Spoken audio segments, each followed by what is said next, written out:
Hello बच्चों, good morning to all. This is your very own pen physician and biology guru doctor Anshuman Agrawal once again. तो बच्चों, next lecture start करते हैं हमारे mission NEET biology 360 out of 360 का, हमारी Soching app के ऊपर और मेरे चैनल के ऊपर।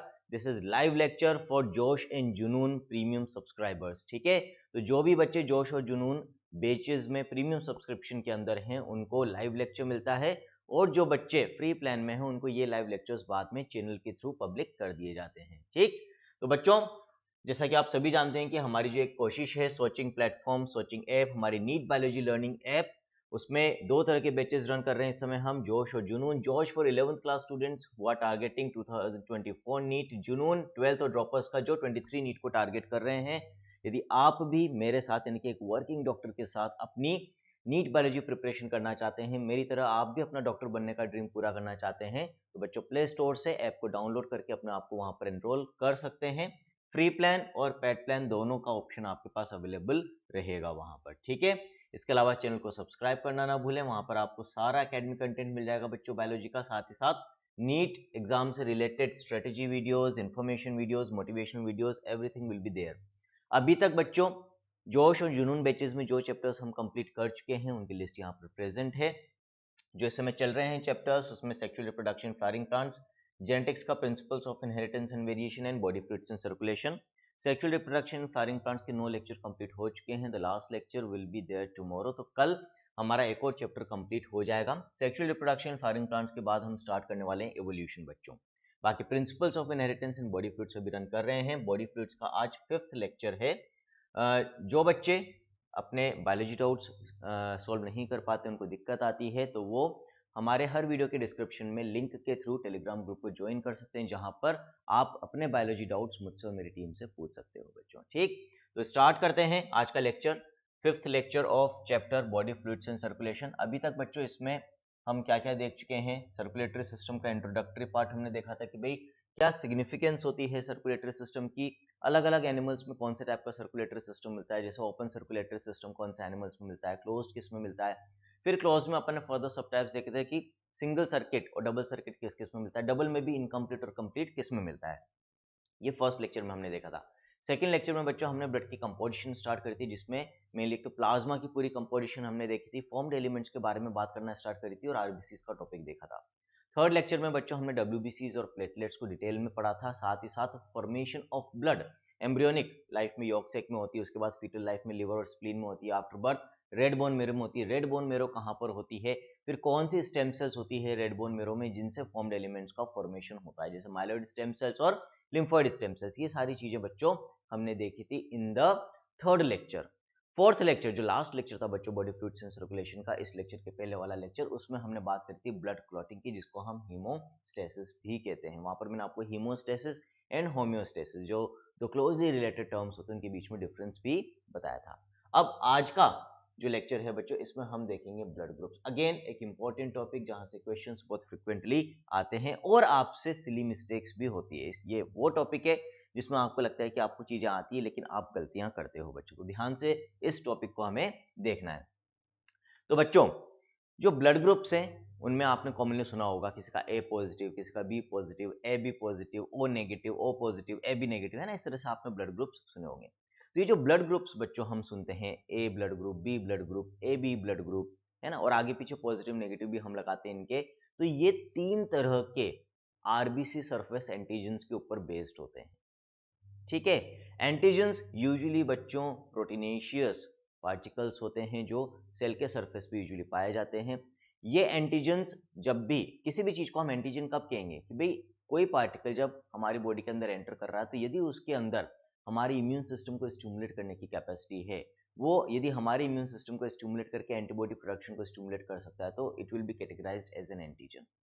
और ये जो A B O positive negative, ये जो हम ब्लड ग्रुप्स पढ़ते हैं बच्चों, ये 3 तरह के आरबीसी सरफेस एंटीजन्स के ऊपर बेस्ड है। आरबीसी के ऊपर कौन कौन से 3 एंटीजन्स होते हैं? A antigen, B antigen, R H antigen. ये एंटीजन्स बच्चों ग्लाइकोप्रोटीन्स के बने हुए होते हैं, कार्बोहाइड्रेट्स प्लस प्रोटीन्स के। ठीक, और इन्हीं के ऊपर ये सारे जो ब्लड ग्रुप्स हैं बच्चों जो हम पढ़ने वाले हैं, ये बेस्ड है। अब यहां पर मैं एक इंफॉर्मेशन आपको दे रहा हूं कि भाई वैसे तो आरबीसी के सरफेस पे हमें 30 से भी ज्यादा एंटीजन्स मिलते हैं, 30 से ज्यादा एंटीजन का मतलब ऐसे पार्टिकल्स जो इम्यून सिस्टम को स्टिमुलेट कर सकते हैं। तो फिर हम सिर्फ ए, बी और RH तीन ही एंटीजन से रिलेटेड ब्लड ग्रुप्स क्यों मेनली स्टडी करते हैं, क्यों डिटेल में स्टडी करते हैं? या किसी भी पर्सन को जब ब्लड की रिक्वायरमेंट होती है और उसको ब्लड ट्रांसफ्यूज करना होता है, ब्लड चढ़ाना होता है, तो एक बंदे का ब्लड जब हम दूसरे बंदे में चढ़ाते हैं तो वहां पर जो हम मैचिंग करते हैं बच्चों ब्लड ग्रुप्स की, वहां पर भी हम सिर्फ इन तीन ही एंटीजन्स को कंसिडर करते हैं। तो ये क्या कारण है कि भाई हम सारे के सारे 30 एंटीजन्स को न कंसिडर करके इन 30 में से सिर्फ 3 एंटीजन्स को ही कंसिडर करते हैं?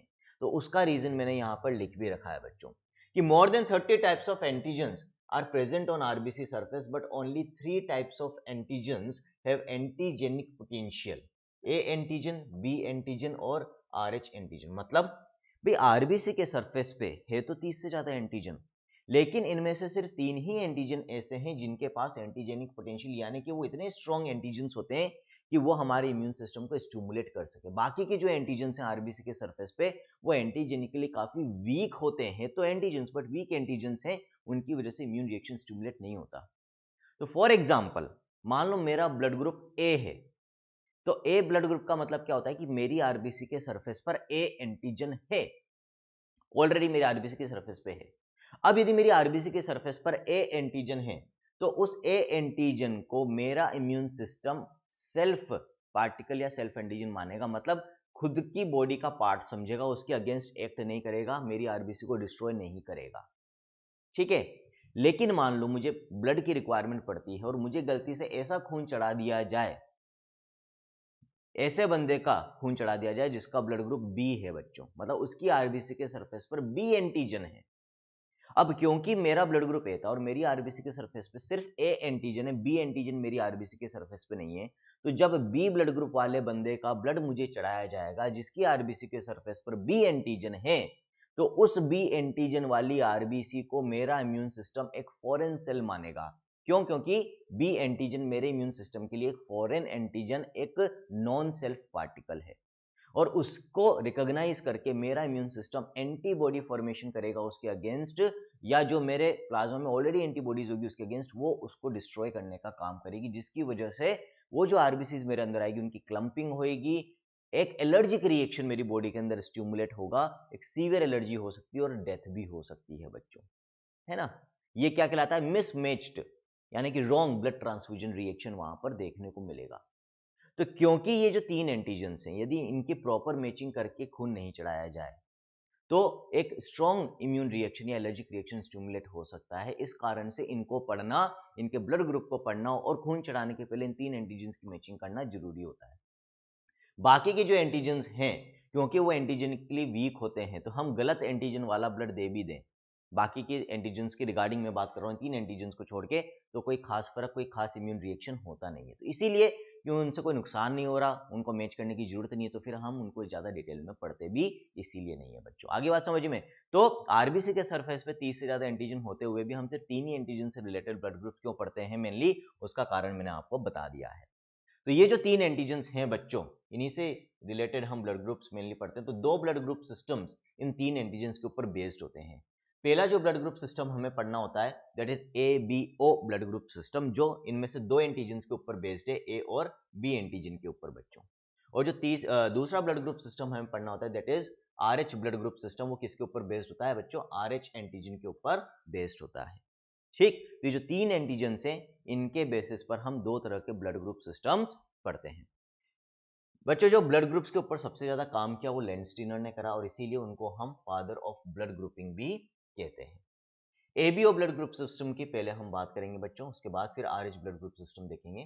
तो जो एबीओ ब्लड ग्रुप सिस्टम है ये कौन कौन से एंटीजन्स के ऊपर बेस्ड है बच्चों? ए और बी एंटीजन के ऊपर बेस्ड है, आरबीसी सरफेस के ऊपर, है ना। और इन 2 एंटीजन्स के बेसिस पर एबीओ ब्लड ग्रुप सिस्टम में 4 तरह के ब्लड ग्रुप्स पॉसिबल होते हैं। कौन कौन से ब्लड ग्रुप्स पॉसिबल होते हैं? ए ब्लड ग्रुप हो सकता है, बी ब्लड ग्रुप हो सकता है, एबी ब्लड ग्रुप हो सकता है, और ओ ब्लड ग्रुप हो सकता है। कैसे होते हैं बच्चों ये? यदि किसी की आरबीसी के सरफेस पर कौन सा एंटीजन है बच्चों? यदि किसी की आरबीसी के सरफेस पर ओनली ए एंटीजन है तो उसका ब्लड ग्रुप क्या होगा बच्चों? उसका ब्लड ग्रुप होगा ए।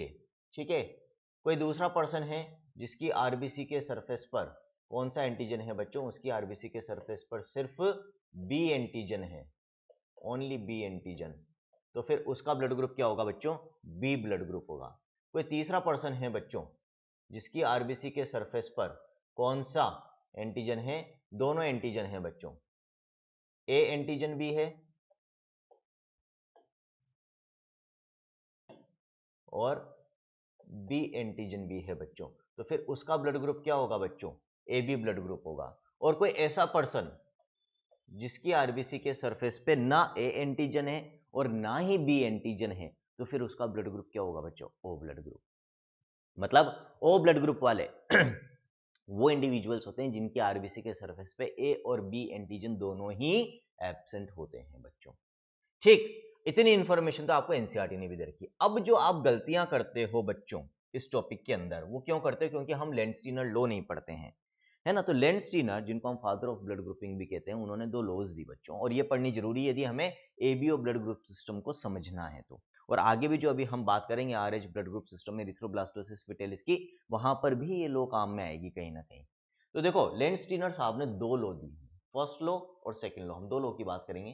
पहली लॉ एक सिंपल लॉ, एक यूनिवर्सल लॉ है। क्या कहती है ये law, if an antigen is present on RBC surface, मान लो आरबीसी सरफेस पे कोई एंटीजन है, हम ए ब्लड ग्रुप की बात कर लेते हैं, तो जो ए ब्लड ग्रुप वाला बंदा होगा उसकी आरबीसी के सरफेस पे कौन सा एंटीजन होगा बच्चों, उसकी आरबीसी के सरफेस पे ए एंटीजन होगा। तो if an antigen is present on RBC surface then antibody against it is absent in the plasma of that person. तो जिस बंदे का ब्लड ग्रुप ए है, यानी कि उसकी आरबीसी के सरफेस पर ए एंटीजन है, तो इस बंदे के प्लाज्मा में, ब्लड के अंदर इस एंटीजन के अगेंस्ट एंटीबॉडी नहीं मिलेगी। एंटीबॉडी क्या करती है, एंटीजन के साथ बाइंड करके उसको खत्म करने में मदद करती है ना। अब बंदे का ब्लड ग्रुप ही ए है, यानी कि उसकी बॉडी की ब्लड की सारी आरबीसी के ऊपर ए एंटीजन है। यदि इसके अगेंस्ट एंटीबॉडी प्लाज्मा में हो गई तो ये एंटीजन डिस्ट्रॉय हो जाएगा, ये आरबीसी डिस्ट्रॉय हो जाएगी, मर जाएगा ना वो बंदा। तो उसका इम्यून सिस्टम ए एंटीजन को सेल्फ एंटीजन, सेल्फ पार्टिकल मानता है, उसके अगेंस्ट एंटीबॉडी फॉर्मेशन नहीं करेगा। तो ये एक यूनिवर्सल लॉ है कि भाई इन नॉर्मल सिचुएशन जब तक हमारा इम्यून सिस्टम सही से काम कर रहा है, वो हमारी बॉडी के कंपोनेंट्स के अगेंस्ट एंटीबॉडी नहीं बनाता।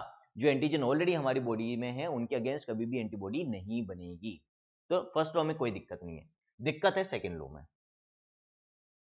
सेकंड लॉ क्या कहती है लेंस्टीनर की, इफ एन एंटीजन, और यहां पर मैं सिर्फ और सिर्फ किसकी बात कर रहा हूं, ए एंड बी एंटीजन। जो सेकंड लॉ है बच्चों लेंस्टीनर की, ध्यान रखना, मैंने यहां पर इसलिए एक अलग से नोट भी डाल रखा है कि second law of Landsteiner is applicable only and only to A and B antigens. ये सिर्फ इन 2 एंटीजन्स पर ही लागू होती है, बाकी किसी एंटीजन पर लागू नहीं होगी, ध्यान रखना। तो अकॉर्डिंग टू सेकंड लॉ लेंस्टीनर ने क्या कहा कि इफ एन एंटीजन, और यहां पर हम सिर्फ ए एंड बी एंटीजन की बात कर रहे हैं, इनमें से कोई यदि आरबीसी सरफेस पर एब्सेंट है या दोनों एब्सेंट है, then antibody against it is present in the plasma of that person. क्या कहना चाह रहे हैं यहां पर, जैसे हम ओ ब्लड ग्रुप की बात कर लें, ओ ब्लड ग्रुप वाला जो बंदा होगा उसके आरबीसी के सरफेस पे दोनों एंटीजन नहीं है, ए भी नहीं है बी भी नहीं है ना। अब मान लो मेरा ब्लड ग्रुप ओ है, मेरी आरबीसी के सरफेस पे ना ए एंटीजन है ना बी एंटीजन है, और पूरी जिंदगी में मुझे अभी तक कभी खून भी नहीं चढ़ाया गया। जब मुझे आज तक कभी ब्लड नहीं चढ़ाया गया है तो मेरी बॉडी में बाहर से ए या बी एंटीजन नहीं आ सकता, और मेरी खुद की आरबीसी पर भी ए और बी एंटीजन नहीं है। इसका मतलब मेरे इम्यून रिएक्शन का कभी भी ए और बी एंटीजन के साथ कांटेक्ट नहीं हुआ, एक्सपोजर नहीं हुआ। अब यूजुअली इम्यून सिस्टम में हम क्या पढ़ते हो, थोड़ा बहुत तो इम्यूनिटी के बारे में बच्चों आप लोग जानते हो, जब तक कोई फॉरेन एंटीजन हमारी बॉडी में नहीं आता तब तक उसके अगेंस्ट एंटीबॉडी नहीं बनती है। जैसे जब तक कोई बैक्टीरिया एटलीस्ट एक बार हमारी बॉडी में नहीं आएगा, हमारा इम्यून सिस्टम उसके अगेंस्ट एंटीबॉडी नहीं बनाएगा। किसी भी बैक्टीरिया के अगेंस्ट पहली बार एंटीबॉडी तभी बनती है जब वो पहली बार हमारी बॉडी में आता है, पहले से उसके अगेंस्ट एंटीबॉडी हमारी बॉडी में प्रेजेंट नहीं होती। इसी तरह से कायदे से यदि देखा जाए तो यदि मेरा ब्लड ग्रुप ओ है तो मेरी आरबीसी पे ए और बी एंटीजन दोनों ही नहीं है, और ना ही मुझे कभी खून चढ़ाया गया, मतलब मेरा इम्यून सिस्टम कभी ए और बी को एक्सपोज नहीं हुआ, तो कायदे से देखा जाए तो मेरे पास ए और बी के अगेंस्ट एंटीबॉडी नहीं होनी चाहिए। लेकिन लेंस्टीनर की सेकंड लॉ क्या कहती है कि ए और बी एंटीजन के रेस्पेक्ट में ये लॉ ये कहती है कि यदि किसी के पास ए या बी दोनों में से कोई एंटीजन नहीं है या दोनों नहीं है, तो फिर जो एंटीजन उसके पास नहीं होगा ए और बी में से, उसके अगेंस्ट एंटीबॉडी ऑलरेडी उसके प्लाज्मा में प्रेजेंट होगी, चाहे उसका एक्सपोजर हुआ हो, मतलब उसको खून चढ़ाया गया हो या नहीं चढ़ाया गया हो। है ना। तो अब ये तो एक एक्सेप्शन हो गया, नॉर्मली तो ऐसा होता नहीं है। तो ये सेकंड लॉ ध्यान रखना बच्चों, सिर्फ और सिर्फ ए और बी पे एप्लीकेबल है। अब ये चीज चलो ठीक है, एनसीईआरटी ने ये लोग बता नहीं रखी थी, मैंने बता दी। ये कई लोग आपको बता भी देते हैं, लेकिन अब दिमाग में क्या घंटी बजनी चाहिए कि भाई ऐसा हुआ कैसे, जब एक्सपोजर ही नहीं हुआ ए और बी एंटीजन से, तो फिर उनके अगेंस्ट एंटीबॉडी बनी कैसे प्लाज्मा में भाई। तो इसके लिए जो अभी तक मोस्ट एक्सेप्टेबल थ्योरी है, पूरी तरह से क्लैरिटी है नहीं बच्चों, लेकिन जो मोस्ट एक्सेप्टेबल थ्योरी है, वो मोस्ट एक्सेप्टेबल थ्योरी क्या कहती है कि होता क्या है बच्चों, इन दी अर्ली लाइफ, है ना, ड्यूरिंग आवर डेवलपमेंट, हमारी बॉडी कई सारे different types of foreign particles, foreign antigens के एक्सपोजर में आती है, कांटेक्ट में आती है। और अभी तक की जो मोस्ट एक्सेप्टेबल थ्योरी वो ये कहती है कि शुरुआत में जो कई डिफरेंट टाइप्स के एंटीजन्स हमारी बॉडी में एंटर करते हैं during our development, during our embryonic development also, तो उनमें से कुछ एंटीजन्स ऐसे होते हैं जो ए और बी आरबीसी सरफेस एंटीजन्स को रिजेंबल करते हैं, ठीक। तो उनके अगेंस्ट तो एंटीबॉडी बनाएगा हमारा इम्यून सिस्टम, और वो एंटीबॉडीज जो एक्चुअली किसी और पार्टिकल के अगेंस्ट बनी थी in the early life which resembles A and B antigen, तो वो एक्चुअली हमारी बॉडी में रह भी जाएगी एंटीबॉडी बनने के बाद। तो यदि मान लो मेरा ब्लड ग्रुप ए है और मेरे को बी ब्लड ग्रुप चढ़ा दिया जाए जिसपे बी एंटीजन है जो मेरे लिए फॉरेन है, तो फिर वो एंटीबॉडीज जो एक्चुअली बनी किसी और पार्टिकल के लिए थी विच रिजेंबल्स बी एंटीजन, तो बी एंटीजन के अगेंस्ट एक्ट करेगी, है ना। ये एक थ्योरी जो है ये मोस्ट एक्सेप्टेबल थ्योरी अभी तक मानी जाती है, क्रॉस रिएक्टिविटी इसको हम कहते हैं बच्चों, है ना। तो ये अभी तक का मोस्ट एक्सेप्टेबल एक्सप्लेनेशन है इस सेकंड लॉ के लिए। हमें कुल मिलाकर ये याद रखना है कि यदि किसी के पास इन दोनों में से कोई एंटीजन नहीं है तो उसके प्लाज्मा में ऑलरेडी उस एंटीजन के अगेंस्ट एंटीबॉडी है। तो अब ये जो अपने को इन्फॉर्मेशन अभी तक मिली है बच्चों, मैंने यहाँ पर जो पॉइंट्स आपको बताए हैं, इनके बेसिस पे यदि हम देखें तो 4 ब्लड ग्रुप्स हैं, ए बी एंड ओ, है ना।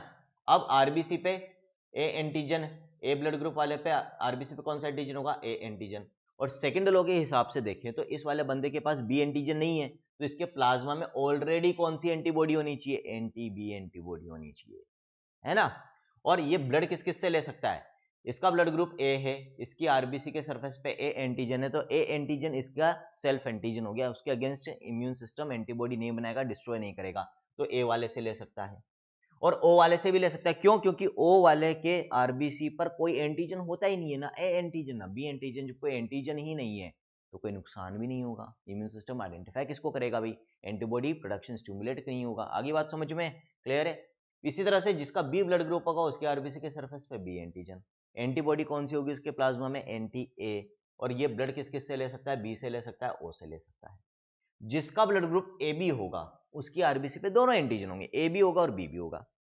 जो एंटीजन आरबीसी पे होते हैं उनके अगेंस्ट एंटीबॉडी प्लाज्मा में होती नहीं है, तो क्योंकि इसके पास दोनों एंटीजन है तो यहाँ पर एंटीबॉडी होगी ही नहीं, एब्सेंट है बच्चों।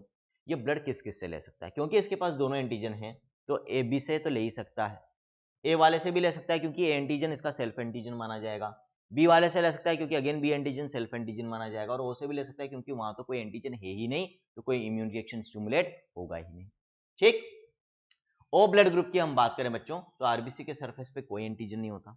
जब ए एंटीजन भी नहीं है, बी एंटीजन भी नहीं है, तो दोनों के अगेंस्ट एंटीबॉडी प्लाज्मा में प्रेजेंट होगी, यानी कि यहाँ पर एंटी ए भी है और एंटी बी भी है बच्चों, है ना। और ये ब्लड सिर्फ और सिर्फ ओ से ले सकता है, क्यों, यदि ए से लेगा तो ए एंटीजन फॉरेन है, इसके लिए इम्यून रिएक्शन हो जाएगा, बी से लेगा तो अगेन एलर्जिक रिएक्शन हो जाएगा, ए बी से लेगा तो अगेन एलर्जिक रिएक्शन हो जाएगा। तो ओ ब्लड ग्रुप वाला बंदा सिर्फ और सिर्फ ओ वाले से ही ब्लड ले सकता है।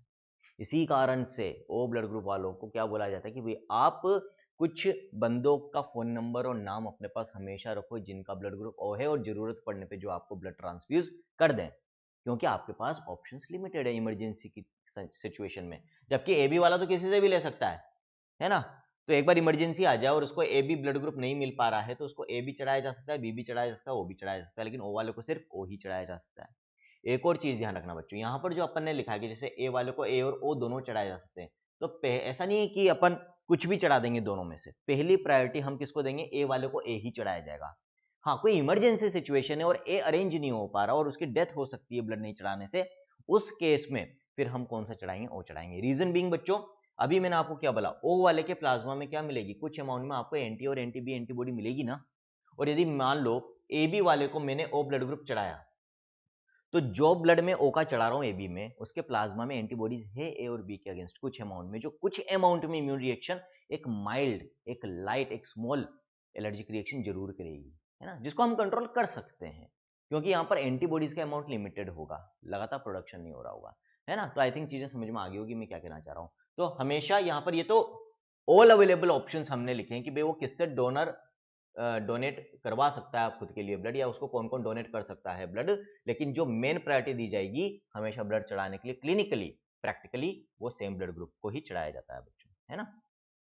अब जो 4 ब्लड ग्रुप्स अभी हमने एबीओ ब्लड ग्रुप सिस्टम में हमने देखे हैं बच्चों, ए बी एंड ओ, है ना, और ए बी, इनमें से ए बी एंड ओ किसने डिस्कवर करे, लेंस्टीनर ने, और ए बी वाला किसने करा था बच्चों, डी कॉस्टेलो एंड स्टर्ली ने। तो जो 4 blood groups ABO blood group system में देखते हैं, इनमें से एबी वाला लेंस्टीनर ने डिस्कवर नहीं करा, तो उन्होंने 3 ही बताए थे, ए बी और ओ। एबी वाला डी कास्टेलो और स्टर्ली ने बताया था बच्चों। फिर अभी जो मैंने आपको बोला बच्चों कि ओ वाला किसी को भी ब्लड दे सकता है और एबी वाला किसी से भी ले सकता है, इसी कारण से ओ ब्लड ग्रुप वाले लोगों को यूनिवर्सल डोनर और एबी ब्लड ग्रुप वालों को यूनिवर्सल रेसिपिएंट या एक्सेप्टर कहा जाता है।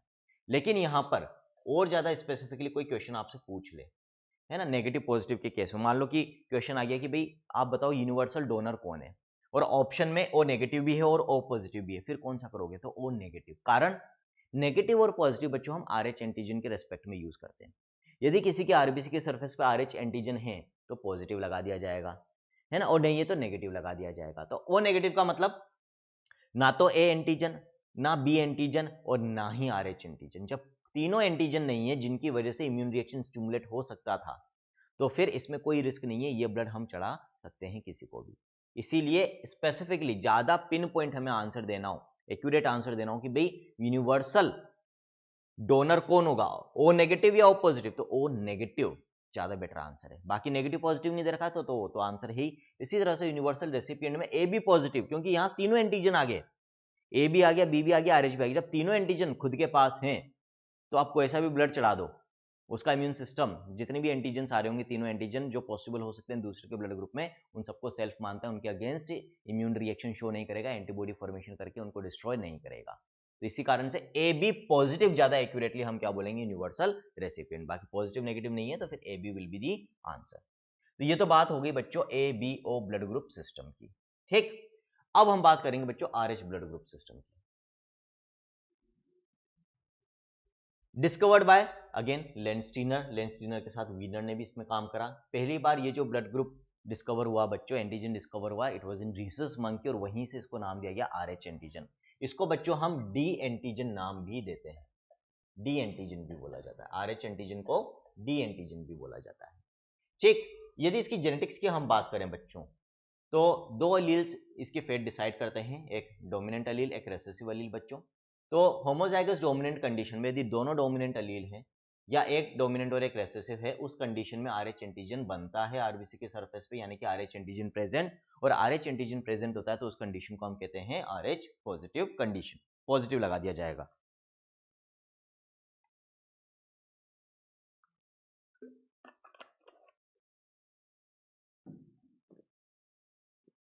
ठीक है, और यदि होमोजाइगस रिसेसिव कंडीशन है तो फिर आरएच नेगेटिव कंडीशन होगी, यानी कि आरएच एंटीजन एब्सेंट है आरबीसी के सरफेस पे, है ना। अब यदि ओवरऑल हम बात करें भाई इंडियन पॉपुलेशन की, तो इंडियन पॉपुलेशन में करीब 97% लोग ऐसे हैं जिनकी आरबीसी के सरफेस पे आपको क्या मिलेगा,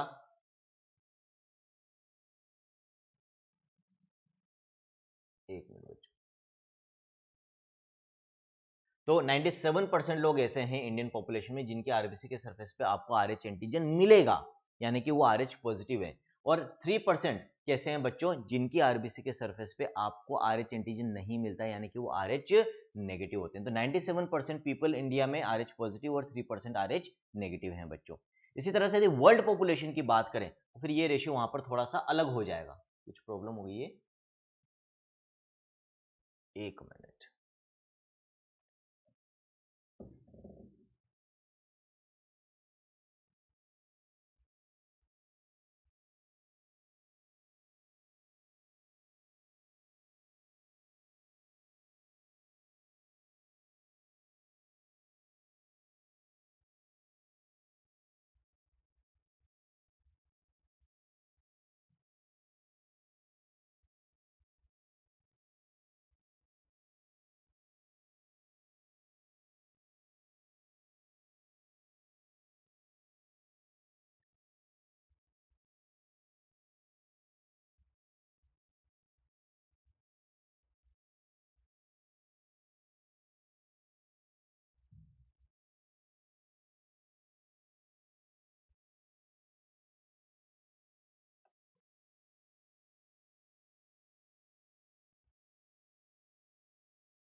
चलो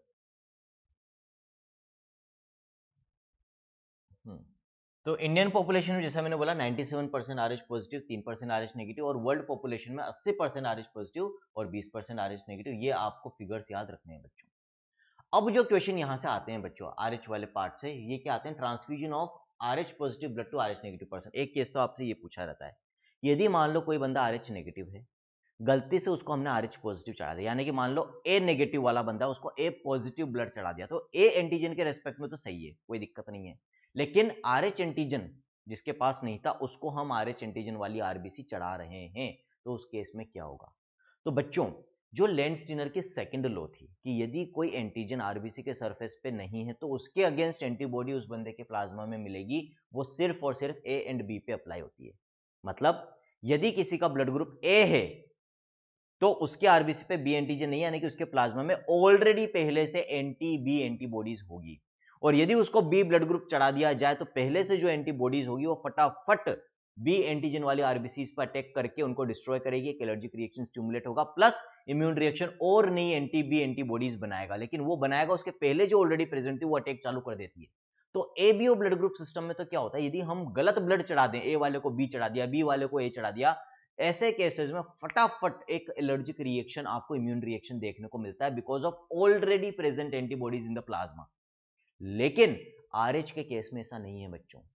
आरएच नेगेटिव बंदा, यानी कि जिसके आरबीसी पे आरएच एंटीजन नहीं है, उसके प्लाज्मा में पहले से आरएच के अगेंस्ट एंटीबॉडीज नहीं होगी, है ना, आरएच एंटीबॉडीज नहीं होगी। वो कब बनेगी, जब एटलीस्ट एक बार उसकी बॉडी में आरएच एंटीजन आए।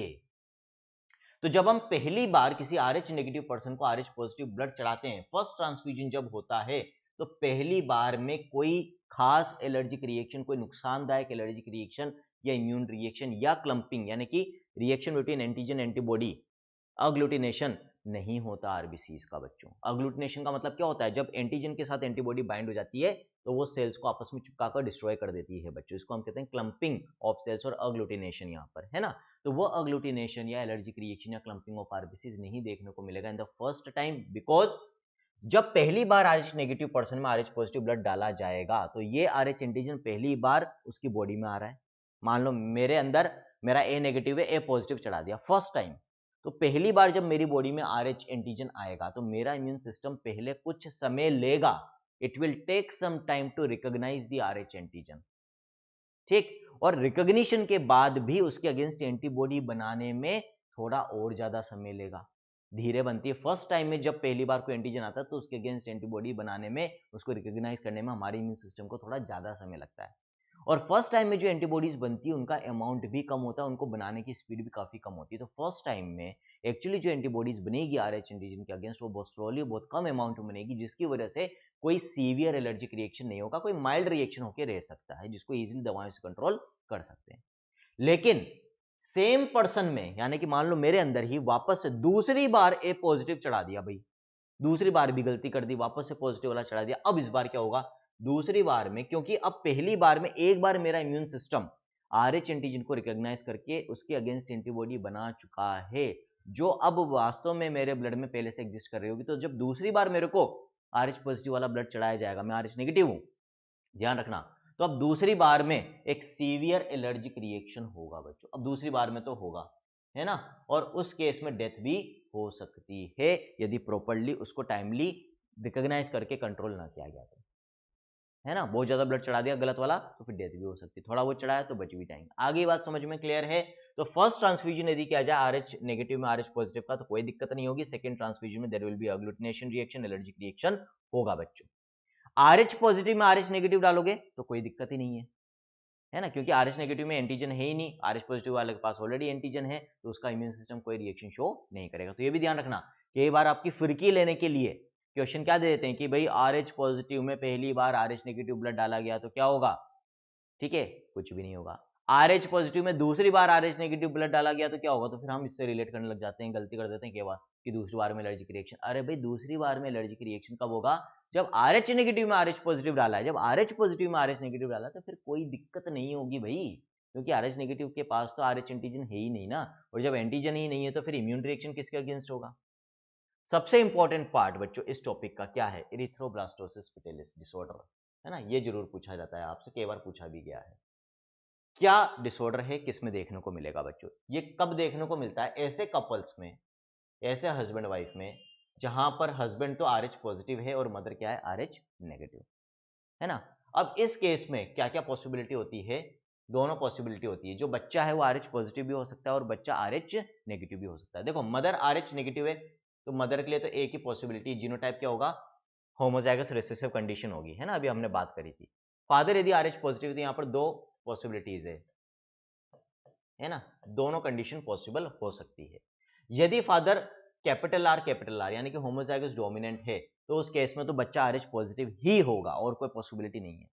यदि जो फादर है बच्चों वो हेटेरोजाइगस है इस कंडीशन के लिए, आरएच एंटीजन के लिए, तो फिर उस केस में दोनों पॉसिबिलिटी है, बच्चा आरएच पॉजिटिव भी हो सकता है और आरएच नेगेटिव भी हो सकता है। 50-50% प्रोबेबिलिटी यहाँ पर हो जाएगी, है ना।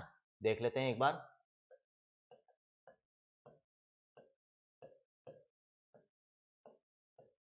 ठीक है, आगे बात समझ में इस तरीके से।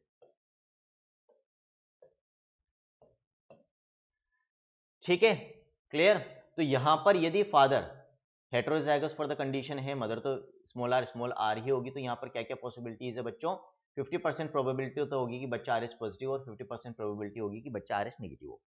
कब ये डिसऑर्डर होता है? जब पहली प्रेगनेंसी में बच्चा क्या हो बच्चों, आरएच पॉजिटिव। ठीक, अब यदि पहली प्रेगनेंसी में बच्चा आरएच पॉजिटिव है तो क्या होगा? एक चीज हमेशा याद रखना बच्चों, पूरी प्रेगनेंसी के दौरान कभी भी जो यूट्रस में डेवलपिंग बच्चा होता है, जो फीटस डेवलप हो रहा है मदर की यूट्रस में, उसका ब्लड और मदर का ब्लड आपस में मिक्स नहीं होते, है ना। बच्चे का ब्लड बच्चे के ब्लड वेसल्स में फ्लो करेगा और बच्चा जो होता है वो मदर के ब्लड से कनेक्टेड होता है through placenta and umbilical cord. ठीक, अम्बिलिकल कॉर्ड के थ्रू बच्चे की जो ब्लड वेसल्स है वो प्लेसेंटा तक जाती है जो यूट्रस की वॉल से जुड़ा होता है। ठीक है, और मदर के ब्लड से ऑक्सीजन या न्यूट्रिएंट्स वो सब फिर बच्चे के ब्लड में आते हैं, लेकिन डायरेक्ट ब्लड की मिक्सिंग नहीं होगी, ब्लड आपस में कांटेक्ट में नहीं आएंगे। मदर के ब्लड से चीजें ट्रांसपोर्ट होकर ब्लड वेसल्स की वॉल को क्रॉस करके, टिश्यूज को क्रॉस करके अल्टीमेटली फीटल ब्लड में एंटर करते हैं बच्चों, है ना। Means fetal blood and maternal blood properly separated होते हैं by the wall of blood vessels by other tissues पूरी प्रेगनेंसी के दौरान। आगे बात समझ में, कोई मिक्सिंग ऑफ ब्लड नहीं होती। तो क्योंकि बच्चा आरएच पॉजिटिव है, मदर आरएच नेगेटिव है और पहली प्रेगनेंसी में कोई मिक्सिंग ऑफ ब्लड नहीं है, तो भाई पूरी प्रेगनेंसी के दौरान ना तो बच्चे को कोई दिक्कत होगी ना माँ को कोई दिक्कत होगी, कोई तकलीफ नहीं होने वाली। ठीक है, फिर at the end of 9 months, पहली प्रेगनेंसी के एंड में जब इस बच्चे की डिलीवरी होगी, पार्चुरेशन होगा, बर्थ लेगा ये बच्चा, तो बच्चों बर्थ के वक्त क्या होता है, प्लेसेंटा यूट्रस की वॉल से सेपरेट होता है ना। प्लेसेंटा के अंदर बच्चे की ब्लड वेसल्स भी है, मदर की ब्लड वेसल्स भी है। जब ये placenta eight the time of delivery of the baby uterus की वॉल से सेपरेट होगा तो यहाँ पर मदर की ब्लड वेसल्स में भी डैमेज होगा और बच्चे की ब्लड वेसल्स में भी डैमेज होगा, और उस वक्त कुछ अमाउंट ऑफ फीटल ब्लड, इस बच्चे का ब्लड मदर के ब्लड में जाकर मिक्स हो जाएगा, थोड़ा सा, है ना। जो न्यूबॉर्न बेबी होता है उसमें पावर ब्लड होता है ऑलमोस्ट 250 ml के आसपास, उसमें 5-10 ml मिक्स हो जाएगा, इससे ज्यादा नहीं। लेकिन ये जो बच्चे का eight the time of delivery, इस बच्चे का जो ब्लड मदर के ब्लड में चला गया, तो मदर क्या है, आरएच नेगेटिव है बच्चों, और बच्चा क्या है, आरएच पॉजिटिव है। तो अब क्या होगा, आरएच पॉजिटिव हम किसको दे रहे हैं, एक तरीके से आरएच नेगेटिव में डाल रहे हैं, और जब आरएच नेगेटिव में आरएच पॉजिटिव डाला जाता है, फॉर द फर्स्ट टाइम हो रहा है ऐसा, तो आरएच नेगेटिव वाले में कोई खास एलर्जिक रिएक्शन नहीं होता, और पहली बात तो बहुत कम अमाउंट गया है, तो मदर को कोई नुकसान नहीं होगा। लेकिन होगा क्या, क्योंकि मदर आरएच नेगेटिव है और बच्चा आरएच पॉजिटिव है, तो बच्चे का आरएच एंटीजन जब मदर में एंटर करेगा तो मदर का इम्यून सिस्टम उसको रिकॉग्नाइज करके उसके अगेंस्ट एंटीबॉडीज बना के स्टोर कर लेगा। अब मदर के ब्लड में क्या बन जाएगी, इस आरएच एंटीजन के अगेंस्ट एंटीबॉडीज बन गई है बच्चों, है ना। अब मान लो क्या होता है, ये सारी चीजें मैंने बता दी कि some amount of fetal blood mixes with mother's blood at the time of delivery, mixing हुई जिसके कारण से RH antibody formation in mother हो जाएगा। अब सेकेंड टाइम सेम फीमेल जो है, सेम जो मदर है, वो यदि वापस से प्रेग्नेंट होती है और दूसरी बार भी बच्चा क्या है, if second fetus again RH positive, दूसरी बार भी बच्चा आरएच पॉजिटिव है, अब दिक्कत हो जाएगी। क्यों, क्योंकि मदर के ब्लड में ऑलरेडी आरएच एंटीजन के अगेंस्ट एंटीबॉडीज है। प्रेगनेंसी के दौरान ब्लड तो मिक्स नहीं होता, लेकिन मदर के ब्लड से चीजें और प्रोटीन्स प्लेसेंटा को क्रॉस करके बच्चे के ब्लड में आ सकती हैं। और ये जो एंटीबॉडीज RH एंटीजन के अगेंस्ट बनी थी मदर के ब्लड में, these RH antibodies from mother enter the fetal blood, fetus के ब्लड में आ जाएगी थ्रू प्लेसेंटा, प्लेसेंटा को क्रॉस करके। क्यों? क्योंकि बच्चों ये जो एंटीबॉडीज होती है RH एंटीजन के अगेंस्ट, ये IgG टाइप की होती है। ह्यूमन हेल्थ एंड डिजीज में 5 तरह की एंटीबॉडीज मैं आपको पढ़ाऊंगा बच्चों, IgA, IgD, IgE, IgG, IgM। इनमें से 5 टाइप में से सिर्फ एक ही टाइप की एंटीबॉडीज होती है जो प्लेसेंटा को क्रॉस कर सकती है because of their small size, और वो होती है IgG एंटीबॉडीज बच्चों। और एक्चुअली RH एंटीजन के अगेंस्ट जो एंटीबॉडीज बनती है वो IgG टाइप की होती है। तो ये एंटीबॉडीज अब प्लेसेंटा को क्रॉस करके मदर के ब्लड से बच्चे के ब्लड में आ जाएगी, क्योंकि बच्चे का ब्लड RH पॉजिटिव, यानी कि बच्चे के ब्लड पे के आरबीसी पे RH एंटीजन है। ये एंटीबॉडीज RH एंटीजन के अगेंस्ट ही है, तो वो RH एंटीजन के साथ बाइंड होकर आरबीसी को डिस्ट्रॉय करना चालू कर देगी, आरबीसी की क्लंपिंग चालू कर देगी। आरबीसीज का डिस्ट्रक्शन होगा बच्चों, तो बच्चे की जो ऑक्सीजन कैरिंग कैपेसिटी वो कम हो जाएगी और बच्चे की इंट्रायूट्राइन डेथ यूजुअली हो जाती है, मदर के यूट्रस में यूजुअली मर जाता है। क्यों? क्योंकि ऑक्सीजन कैरिंग कैपेसिटी कम हो रही है, हाइपोक्सिया हो जाएगा, ऑक्सीजन की कमी हो जाएगी। आरबीसीज का डिस्ट्रक्शन होता है तो बच्चों जॉन्डिस भी होता है, क्योंकि हीमोग्लोबिन का डिस्ट्रक्शन से जो है बाइल पिगमेंट्स बनते हैं, ये बात करेंगे अपन आगे। तो ये सारी चीजें होने के कारण यूजुअली क्या होता है, there is intrauterine fetal death में अकर, बच्चे की डेथ यूजुअली मदर की यूट्रस में हो जाती है ना। अब ये तो अपन ने पढ़ लिया, और ये कंडीशन क्या कहलाती है, एरिथ्रोब्लास्टोसिस फिटेलिस, इसी को हम एरिथ्रोब्लास्टोसिस फिटेलिस कहते हैं। क्वेश्चन अब यहां से और क्या पूछा जाता है, पहले तो ये कि भाई कौन से कपल में पॉसिबल होगा या पॉसिबिलिटी इस चीज की जहां mother RH negative father RH positive होगा, है ना। क्या फर्स्ट प्रेगनेंसी में कोई नुकसान, किसी को कोई नुकसान नहीं। दूसरी प्रेगनेंसी में कब नुकसान होगा, यदि बच्चा वापस RH पॉजिटिव है। क्यों होगा? क्योंकि एंटीबॉडीज क्रॉस करेगी मदर से बच्चे के अंदर। अब बच्चों, क्या हम इस कंडीशन को प्रिवेंट कर सकते हैं? मान लो पहली प्रेगनेंसी के दौरान हमें पता चल गया है, आजकल स्क्रीनिंग करते भी हैं, ब्लड ग्रुप चेक करते हैं मदर का भी फादर का भी, और हमें पहली प्रेगनेंसी के दौरान ही पता चल गया था कि भाई मदर RH नेगेटिव है, फादर RH पॉजिटिव है, और बच्चा जो जन्म ले रहा है दैट इज RH पॉजिटिव। तो क्या हम सेकंड प्रेगनेंसी में जो सेकंड बच्चा होगा उसकी डेथ को प्रिवेंट कर सकते हैं? बिल्कुल कर सकते हैं। क्या करना होगा? It can be prevented by administration of RH antibodies to mother within 72 hours of first delivery to destroy fetal RBCs which prevent RH antibodies formation in mother. पहली डिलीवरी होने के 72 घंटे के अंदर अंदर यदि हम मदर में क्या इंजेक्ट कर दें, RH एंटीबॉडीज, RH एंटीजन के अगेंस्ट एंटीबॉडीज हम खुद इंजेक्ट कर रहे हैं मदर के अंदर। क्यों कर रहे हैं? क्योंकि just after the first delivery mother के अंदर फीटस से कुछ अमाउंट आ गया था ब्लड का, यानी कि कुछ RH एंटीजन आ गए, है ना। अब ये जो RH एंटीजन मदर के अंदर आए हैं बच्चों, मदर का इम्यून सिस्टम पहली बार आए हैं eight the time of first delivery, पहली बार आए हैं, तो मैंने भी क्या बोला था, इम्यून सिस्टम को कुछ समय लगता है इनको रिकॉग्नाइज करके इनके अगेंस्ट एंटीबॉडी बनाने में फॉर द फर्स्ट टाइम। पहली बार तो समय लेगा, दूसरी बार समय नहीं लेता। यदि हम ये जो समय ले रहा है मदर का इम्यून सिस्टम इन एंटीजन्स को रिकॉग्नाइज करके इनके अगेंस्ट एंटीबॉडी बनाने के लिए, वो बनाने के पहले ही इन सारे RH एंटीजन्स को डिस्ट्रॉय कर दें, तो मदर का इम्यून सिस्टम इनको रिकॉग्नाइज करके इनके अगेंस्ट एंटीबॉडी बनाएगा ही नहीं। जब कुछ है नहीं तो बनाएगा कैसे भाई? हम क्या करते हैं बच्चों, ऑलमोस्ट 72 घंटे से ज्यादा समय लगता है मदर के इम्यून सिस्टम को इनके अगेंस्ट एंटीबॉडी बनाना शुरू करने में। उसके पहले हम खुद इन RH एंटीजन्स के अगेंस्ट एंटी RH एंटीबॉडीज, है ना, यानी कि RH एंटीजन के अगेंस्ट एंटीबॉडीज खुद इंजेक्ट कर देते हैं मदर में, ताकि फीटस के वो सारी आरबीसी जिनके ऊपर RH एंटीजन था वो डिस्ट्रॉय हो जाए, मदर का ब्लड उनको इम्यून सिस्टम उनको रिकॉग्नाइज करके उनके अगेंस्ट एंटीबॉडी नहीं बना पाए। ये हम करते हैं बच्चों यहाँ पर, है ना। इस तरह से क्या होगा, अब मदर में RH एंटीजन के अगेंस्ट कोई एंटीबॉडी नहीं बनी, तो जो दूसरी प्रेगनेंसी होगी it will be just like first pregnancy, वहां पर भी कोई समस्या नहीं होगी चाहे बच्चा RH पॉजिटिव हो। क्लियर है? अब एक और कंडीशन जो एनसीईआरटी ने नहीं बता रखी, मान लो आप डॉक्टर बन गए हो, बनना ही है बच्चों, मेहनत कर रहे हैं, है ना, बायोलॉजी अच्छे से पढ़ रहे हैं, बायोलॉजी में अच्छे मार्क्स आ गए तो बहुत चांसेस बढ़ जाएंगे।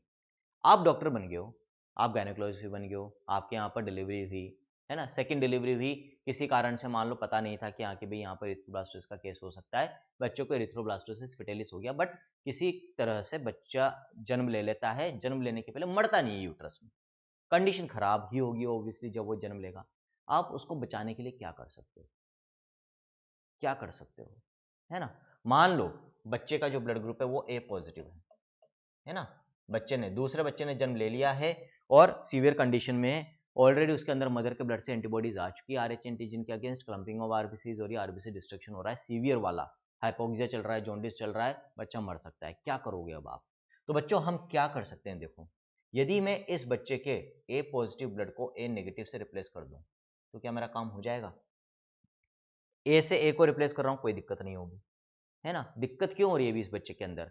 जो मदर से एंटीबॉडीज आई है वो इस बच्चे के आरबीसी पे प्रेजेंट आरएच एंटीजन्स को डिस्ट्रॉय कर रही है ना? बच्चा ऑलरेडी डिलीवर अब हो चुका है, मैंने क्या बोला, यहाँ पर डिलीवर हो गया है, तो जो एंटीबॉडीज आनी थी मदर से वो अब आ चुकी है, अब नई तो नहीं आएगी क्योंकि अब मदर से कनेक्शन कट गया है, लेकिन जो आ चुकी है ऑलरेडी उनकी वजह से जो डिस्ट्रक्शन चल रहा है उसको हमें रोकना है। मैं कैसे रोक सकता हूं? यदि मैं आरएच एंटीजन वाली आरबीसी को बिना आरएच वाली आरबीसी से रिप्लेस कर दूं तो फिर ये रिएक्शन रुक जाएगा, एंटीजन एंटीबॉडी रिएक्शन रुक जाएगा, और रुक जाएगा तो बच्चा बच सकता है। तो मैं क्या करूंगा, बच्चे का यहाँ पर ब्लड ट्रांसफ्यूजन करूंगा, उसमें ए नेगेटिव रिप्लेस करूंगा उसके ए पॉजिटिव ब्लड को। एक बार जब सारी एंटीबॉडीज सेटल डाउन हो जाएगी, कंज्यूम हो जाएगी, तो फिर कोई दिक्कत नहीं है, फिर बाद में ऑटोमेटिकली जो हमने ए नेगेटिव उसको ट्रांसफ्यूज किया वो ए पॉजिटिव से रिप्लेस हो जाएगा, क्योंकि उसकी खुद की बोन मेरो क्या बना रही होगी, ए पॉजिटिव। धीरे धीरे वापस उसकी सारी आरबीसी ए पॉजिटिव हो जाएगी। तो ये हम कर सकते हैं बच्चों, यदि बच्चे को बचाना हो, यदि वो पैदा हो जाता है विद इरिथ्रोब्लास्टोसिस पिटेलिस, इंट्रायूटेराइन डेथ नहीं होती है। तो कुछ इंपॉर्टेंट नोट है बच्चों यहाँ पर। ब्लड ग्रुप एंटीजन और आरबीसी क्या कहलाते हैं बच्चों? अग्लूटिनोजन भी कहते हैं हम आरबीसी सरफेस एंटीजन को, ए बी और आरएच एंटीजन को। इनके अगेंस्ट जो एंटीबॉडीज बनती है बच्चों प्लाज्मा में, इनको हम अग्लूटिनिन कहते हैं, ठीक है? इनके बीच में रिएक्शन को अग्लूटिनेशन रिएक्शन कहते हैं, ठीक? फिर एंटी ए और एंटी बी एंटीबॉडीज कौन से टाइप की होती है बच्चों? आईजीएम, ये भी दिमाग में आना चाहिए था। अभी मैंने आपको बताया था ना, आरएच एंटीजन के अगेंस्ट जो एंटीबॉडी होती है वो तो आईजीजी टाइप की होती है, लेकिन वो तो प्लेसेंटा को क्रॉस कर सकती है, लेकिन जो ए और बी के अगेंस्ट एंटीबॉडीज बनती है वो आईजीएम टाइप की होती है। ये सबसे बड़ी टाइप की एंटीबॉडीज होती है जो प्लेसेंटा को क्रॉस नहीं कर सकती है बच्चों, है ना? और इसीलिए ये भी तो पॉसिबिलिटी होती है, ए और बी में तो आपने देखा है कि मदर ए ब्लड ग्रुप की और बच्चा बी ब्लड ग्रुप का हो सकता है, पॉसिबल है। और ए ब्लड ग्रुप यदि मदर का है तो मदर के प्लाज्मा में एंटी बी एंटीबॉडीज होगी, और यदि वो आईजीजी टाइप की होती है तो वो भी प्लेसेंटा को क्रॉस करके बच्चे में आती है, और अगेन उस केस में भी इरिथ्रोब्लास्टोसिस पिटेलिस होता। लेकिन ए और ए बी और ब्लड ग्रुप सिस्टम के केस में ऐसा नहीं देखने को मिलता, कारण ए और बी एंटीजन के अगेंस्ट जो एंटीबॉडीज है वो प्लेसेंटा को क्रॉस नहीं करती है। तो आई थिंक मजा आया होगा बच्चों इस टॉपिक में, आपको बहुत सारी एक्स्ट्रा चीजें मैंने आपको बताई है जो ये एनसीईआरटी में गिवन नहीं है, लेकिन उनसे रिलेटेड क्वेश्चंस आते हैं। यदि ये इन्फॉर्मेशन नहीं हो तो आप एग्जाम में आने वाले जो क्वेश्चंस होते हैं एनसीईआरटी से उनमें भी कंफ्यूज होकर उनमें सिली मिस्टेक्स या गलतियां करते हो। इसलिए मैं बार बार कहता हूं कि बच्चों सिर्फ एनसीईआरटी, भाई एनसीईआरटी तो मिनिमम रिक्वायरमेंट है ही सही, वो तो हमें घोटनी है अच्छे से, लेकिन सिर्फ और सिर्फ एनसीईआरटी तक रेस्ट्रिक्टेड रहोगे तो फिर 340 प्लस आना मुश्किल हो जाएगा। तो एनसीईआरटी तो पूरी घोटनी है, लेकिन साथ के साथ साथ एनसीईआरटी के बाहर से जो चीजें जरूरी है पढ़ना, जो कंसेप्ट जरूरी है पढ़ना, उनको जरूर पढ़ा करो बच्चों। और उसके लिए अब इधर उधर जाने की जरूरत नहीं है, जितना आपको बाहर से पढ़ने की जरूरत है उतना ही मैं आपको पढ़ा रहा हूँ और उतना सब कुछ पढ़ा रहा हूँ, जितना रेलेवेंट है उतना आपको मिल जाएगा बच्चों, ठीक है? With this I will conclude today's lecture. This is all in this lecture from my friend, mentor, and motivator, Dr. Anshuman. Signing off. Thank you.